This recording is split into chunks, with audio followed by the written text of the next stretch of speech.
Hello दोस्तों, आप सभी का स्वागत है हमारे यूट्यूब चैनल एसएससी कोचिंग पे।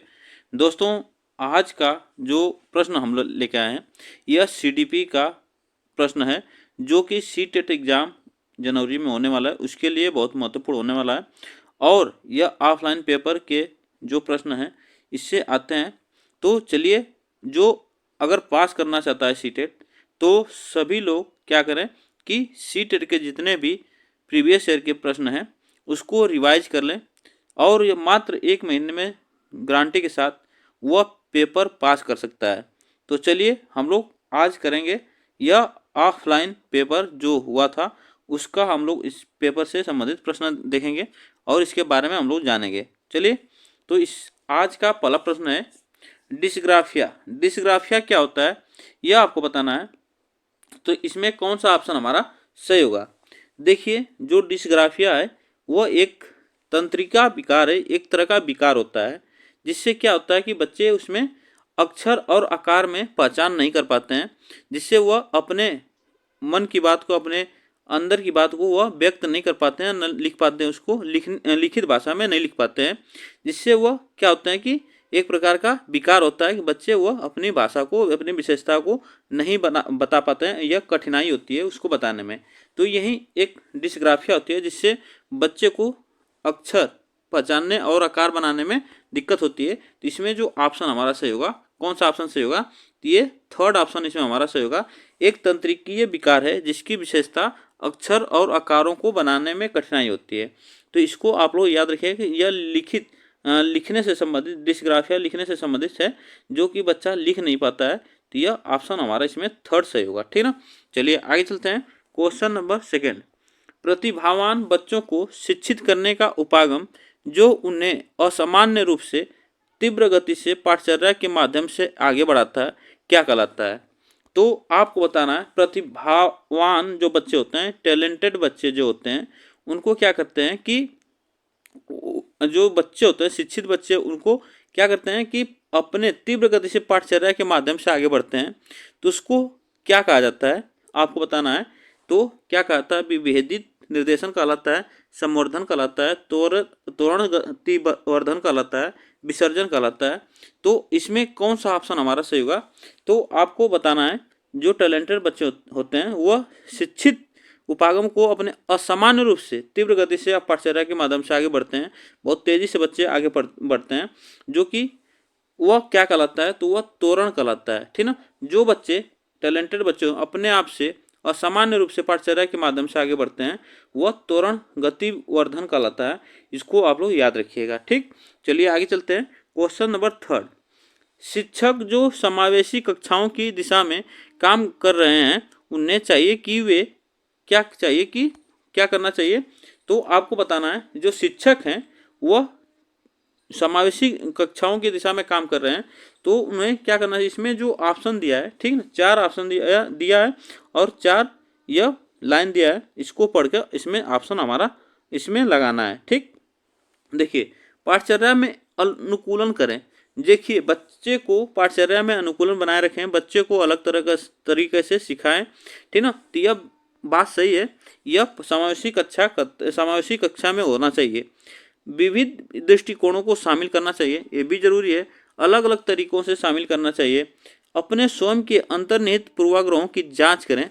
क्या करें? बच्चे को, अपने जो शिक्षक हैं वह अंतर्निहित जो अपने पूर्वाग्रह होते हैं उसको जांच करें, ठीक ना। विविधता को एक बाधा के रूप में देखें, यह नहीं होना चाहिए। विविधता जो अलग अलग तरीके होते हैं उसको एक बाधा के रूप में शिक्षक को नहीं देखना चाहिए, ठीक ना। तो इसमें जो ऑप्शन कौन सा सही होगा? इसमें फर्स्ट सेकंड और थर्ड ऑप्शन इसमें हमारा जो सही होगा, जिसमें यह सेकंड ऑप्शन हमारा सही होगा, ठीक ना। इसमें जो यही ऑप्शन हमारा सेकंड सही होगा। चलिए आगे चलते हैं। क्वेश्चन देखिए थर्ड, शैशवावस्था में समाजीकरण की डैश डैश संस्थाएं प्रमुख रूप से महत्वपूर्ण है, जबकि प्रारंभिक बाल्यावस्था में समाजीकरण की डैश डैश संस्थाएं भी महत्वपूर्ण हो जाती हैं। तो इसमें आपको बताना है, तृतीयक, माध्यमिक, प्राथमिक, माध्यमिक प्राथमिक और माध्यमिक तृतीयक। इसमें कौन सा ऑप्शन सही होगा?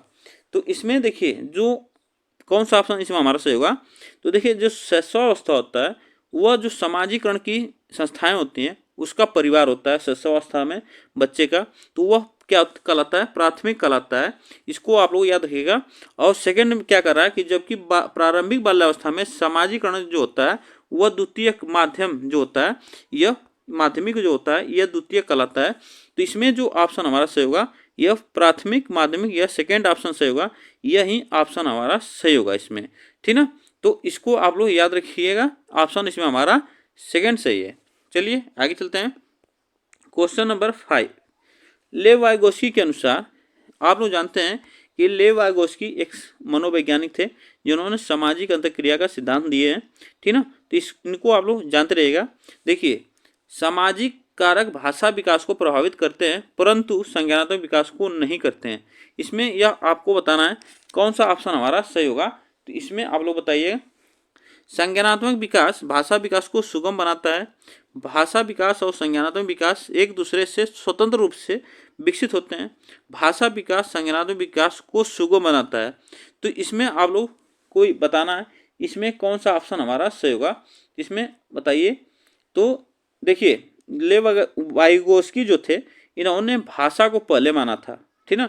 जो लेव वाइगोस्की थे तो इन्होंने भाषा को सबसे पहले प्राथमिकता दी कि पहले भाषा आती है उसके बाद विकास होता है, विचार विकास होता है, ठीक ना। तो और ये जो जिन प्याजे थे उन्होंने पहले विकास को पहले माना था, भाषा को बाद में माना था। तो इन्होंने इसमें जो माना था कि भाषा विकास जो होती है वो पहले होती है और संज्ञानात्मक विकास को सुगम बनाता है। तो यही ऑप्शन हमारा इसमें फोर्थ ऑप्शन सही होगा। इसको आप लोग याद रखिएगा, यही ऑप्शन इसमें हमारा सही होगा। चलिए आगे चलते हैं।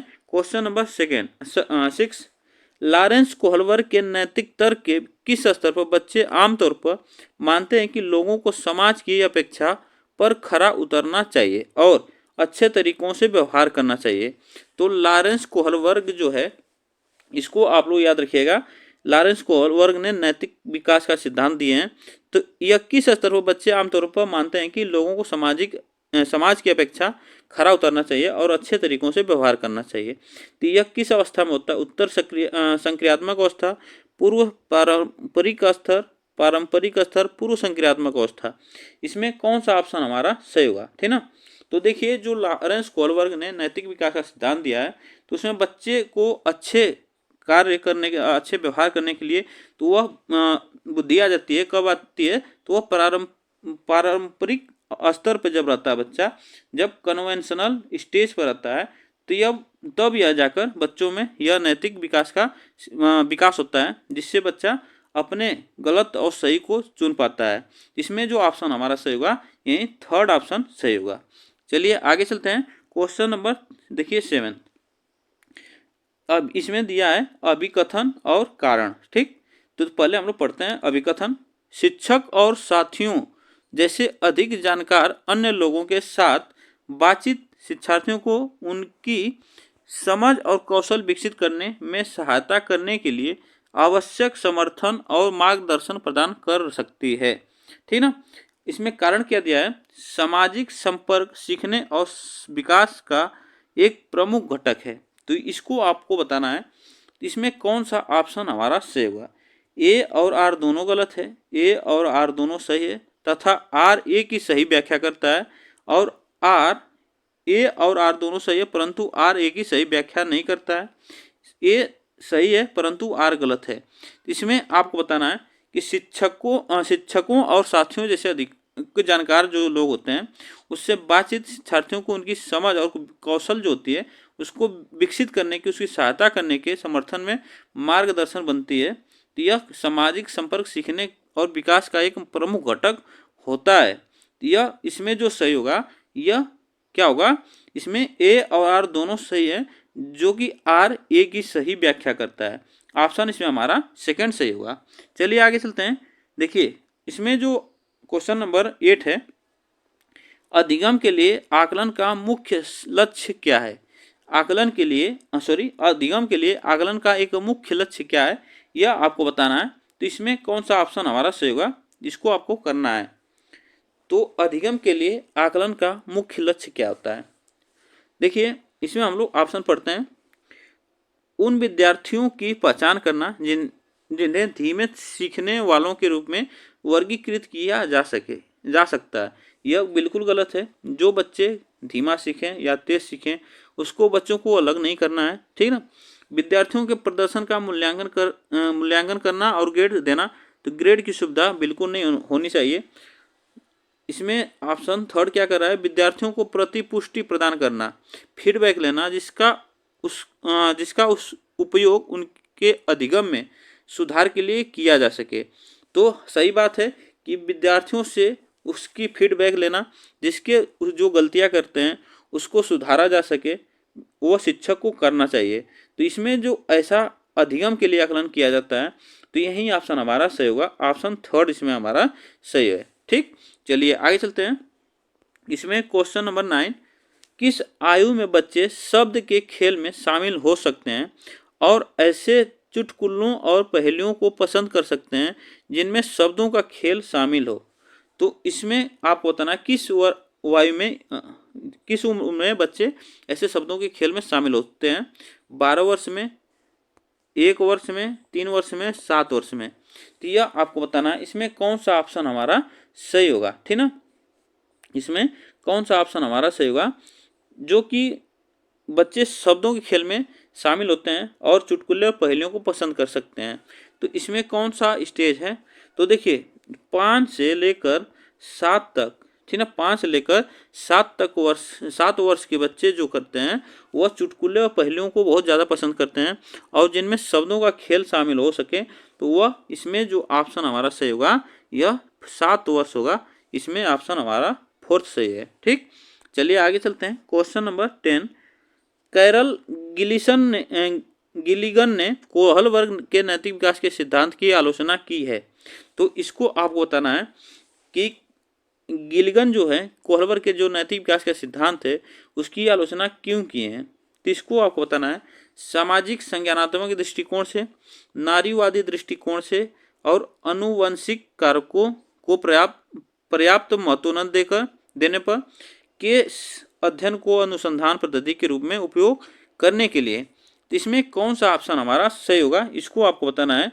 देखिए जो गिलिगन थे जो कोहलबर्ग के नैतिक विकास के सिद्धांत को आलोचना किए थे, इन्होंने कहा था कि यह नारी मतलब यह औरतों को यह जो सिद्धांत है ज़्यादा क्या करता है, सपोर्ट करता है, पक्षपात करता है।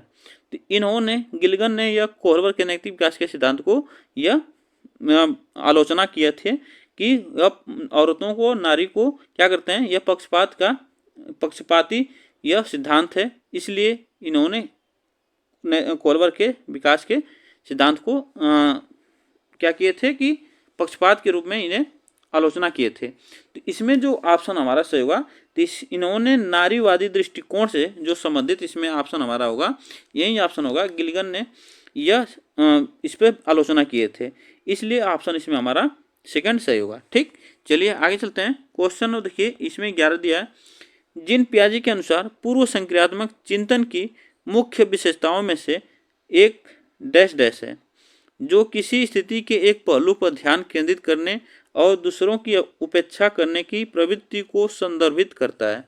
तो इसमें कौन सा ऑप्शन सही होगा, कारण परिणाम का विश्लेषण, केंद्रीयन, विकेंद्रीयन, पारगमन। तो इसमें कौन सा ऑप्शन हमारा सही होगा, तो जिन पियाजे के अनुसार जो पूर्व संक्रियात्मक चिंतन की मुख्य विशेषता होती है, तो वह क्या करता है, इसमें ऑप्शन कौन सा सही होगा, तो यह पूर्व ऑपरेशनल जो स्टेज है यह केंद्रीयन ऑप्शन इसमें हमारा सही होगा।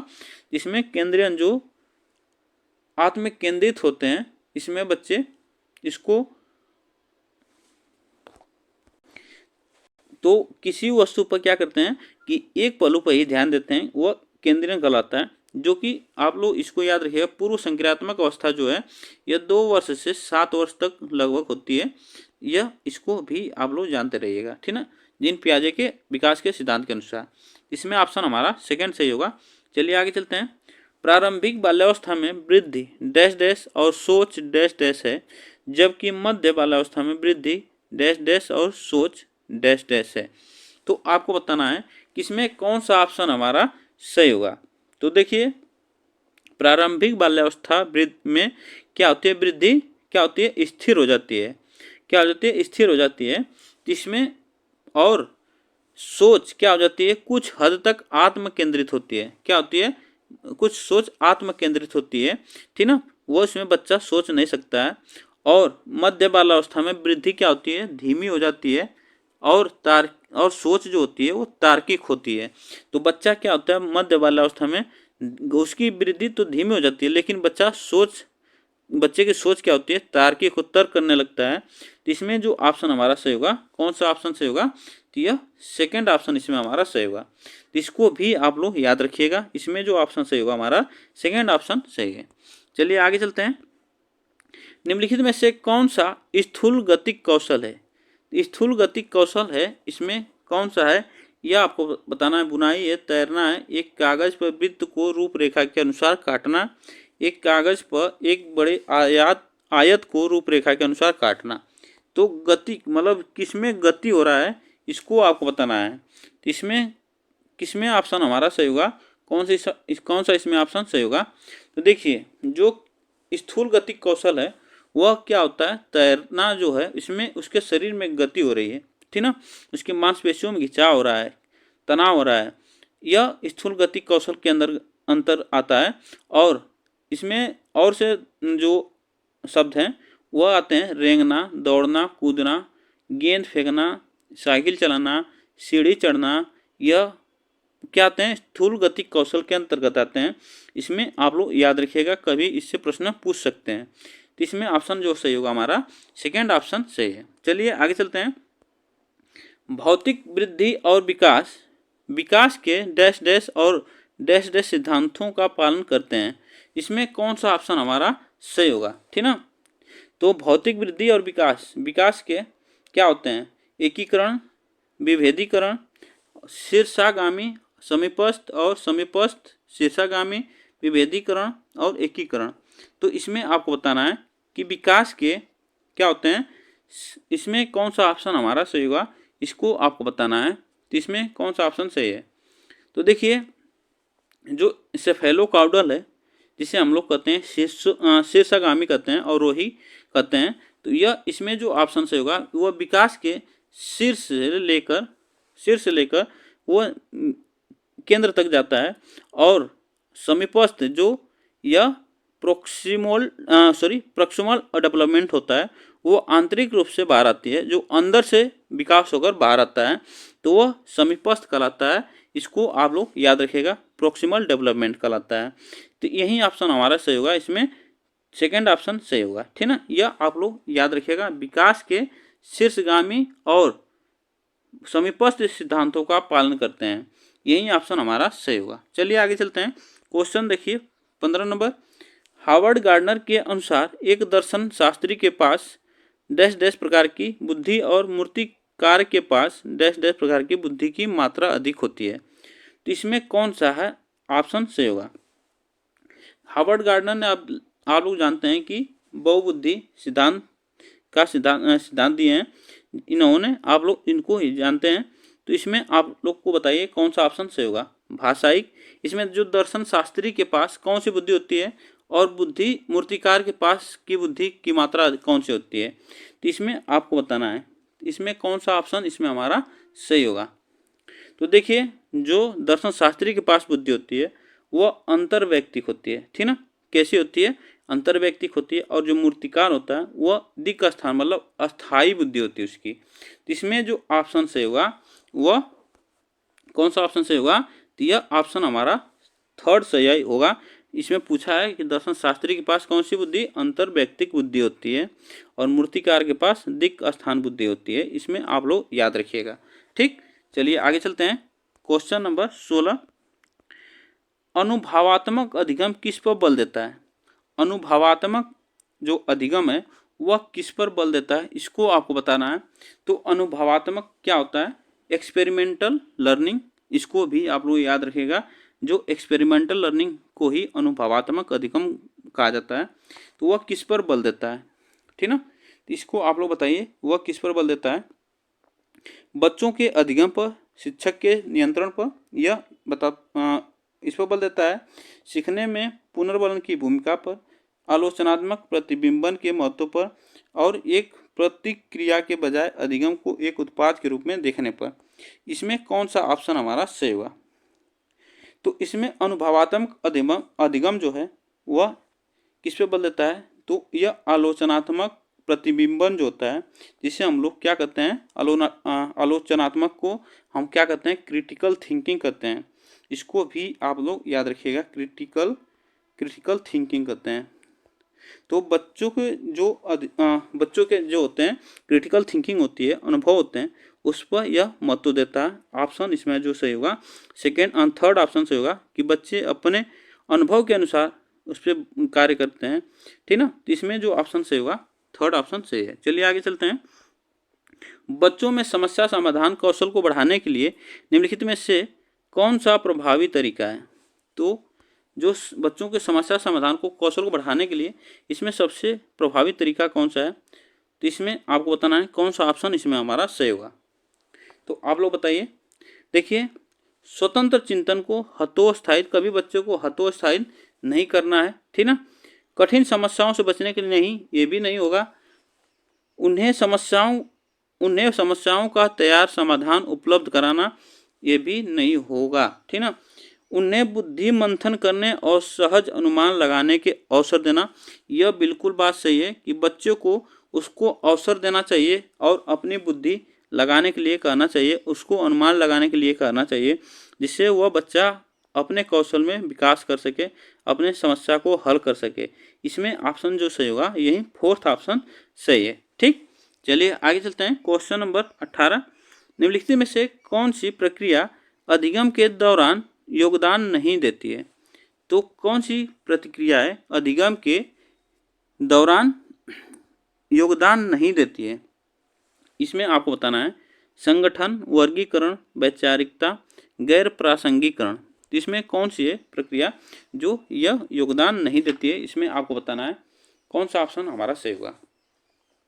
तो देखिए, जो अधिगम के दौरान क्या होता है, संगठन होता है, उसमें भी कोई भी संगठन होता है उसमें भी अधिगम होता है, वर्गीकरण होता है उसमें भी अधिगम होता है, वैचारिकता होती है उसमें भी अधिगम सीखा जाता है। लेकिन गैर प्रासंगिकरण जो होता है इसमें कोई योगदान नहीं होता अधिगम का, ठीक ना। इसमें कोई योगदान नहीं होता। इसमें यही ऑप्शन हमारा सही होगा, फोर्थ ऑप्शन सही होगा। इसमें आप लोग याद रखिएगा। चलिए आगे चलते हैं। क्वेश्चन नंबर हम लोग पढ़ते हैं 20। निम्नलिखित में से कौन सा एक ऐसे प्रश्न का उदाहरण है जिसमें विद्यार्थियों को अपनी सोच पर विचार करने की आवश्यकता होती है? अपनी सोच पर विचार करने की आवश्यकता होती है। इसमें आपको बताना है वाक्य में संज्ञा और क्रिया के बीच क्या संबंध है, क्रिया की परिभाषा क्या है, आप क्रिया को वर्तमान काल में कैसे बदल सकते हैं, कक्षा की शुरुआत से क्रियाओं के उपयोग के बारे में आपकी समझ कैसे बदली है, इसको आपको बताना है। तो कौन सा इसमें ऑप्शन हमारा सही होगा? तो इसमें कौन सा ऑप्शन सही होगा जो विद्यार्थियों को सोच पर विचार करने की आवश्यकता देती है? तो इसमें आप लोग बताइए। तो देखिए, जो कक्षा होती है वह, इसमें जो ऑप्शन सही होगा हमारा फोर्थ ऑप्शन सही होगा। जो कक्षा होती है शुरुआत से क्रियाओं के उपयोग के बारे में आपकी समझ कैसे बदली है, इसके बारे में यह बताता है, इसकी आवश्यकता होती है। इसमें यही ऑप्शन फोर्थ ऑप्शन हमारा सही होगा, ठीक। चलिए आगे चलते हैं। क्वेश्चन नंबर देखिए एक है, निम्नलिखित में से कौन सा विफलता के लिए आंतरिक आरोपण का एक उदाहरण है? तो आंतरिक आरोपण का एक उदाहरण है, आप लोग विफलता के लिए आंतरिक आरोपण का एक उदाहरण है, इसको आपको बताना है। मुझे निम्न ग्रेड प्राप्त हुए, फर्स्ट ऑप्शन क्या कर रहा है, मुझे निम्न ग्रेड प्राप्त हुए क्योंकि शिक्षक कठोर तरीके से आंकते हैं, यह बिल्कुल गलत है। इसमें आंतरिक आरोपण की बात कर रहा है। मैं परीक्षा में फेल हो गया क्योंकि मैंने पर्याप्त पढ़ाई नहीं की, यह सही बात है कि यह बच्चा जो है विफलता का कारण अपने बता रहा है कि आंतरिक आरोप अपने पर ले रहा है, मैं परीक्षा में फेल हो गया क्योंकि मैं पर्याप्त पढ़ाई नहीं की। तो इसमें जो यही ऑप्शन हमारा सेकेंड ऑप्शन सही होगा, इसको भी आप लोग याद रखिएगा। चलिए आगे चलते हैं। इसमें देखिए ये क्वेश्चन थोड़ा बड़ा है, ठीक। इसमें अभिकथन दिया है, ठीक, और कारण दिया है। बहुत कम आयु में दुनिया भर में अधिकांश संस्कृतियों में लड़कियां गुड़िया और खिलौनों के रूप में चुनती हैं, जबकि लड़के कारों के साथ खेलना पसंद करते हैं, ठीक ना। इसका कारण दिया है, बच्चे किसी विशेष संस्कृति की अपेक्षाओं के आधार पर एक लड़के या लड़की के लिए क्या उपयुक्त माना जाता है, इसके बारे में जानकारी व्यवस्थित करते हैं और उसके अनुसार व्यवहार करते हैं। इसमें कौन सा ऑप्शन हमारा सही होगा, इसका सही व्याख्या है या नहीं है, इसको आपको बताना है। तो इसमें कौन सा ऑप्शन हमारा सही होगा, तो आप लोग बताइए। तो देखिए इसमें दिया है ए और आर दोनों गलत है, तो यह गलत है, मतलब ऑप्शन हमारा गलत है। ए और आर दोनों सही है तथा आर सही की व्याख्या करता है, यह सही बात है। ए और आर दोनों सही है तथा आर ए की सही व्याख्या करता है, ठीक ना। इसमें जो ऑप्शन हमारा सही होगा यही सेकेंड ऑप्शन सही होगा। तो दोस्तों यह इतने वीडियो हम लोग इस वीडियो में इतने प्रश्न करेंगे, और आप लोग को वीडियो कैसी लगी कमेंट बॉक्स में ज़रूर बताइएगा, और वीडियो को ज़्यादा से ज़्यादा शेयर जरूर करिएगा, वीडियो को लाइक करिएगा और चैनल को सब्सक्राइब करिएगा। फिर मिलते हैं नेक्स्ट वीडियो के साथ, आज के लिए बस इतना ही।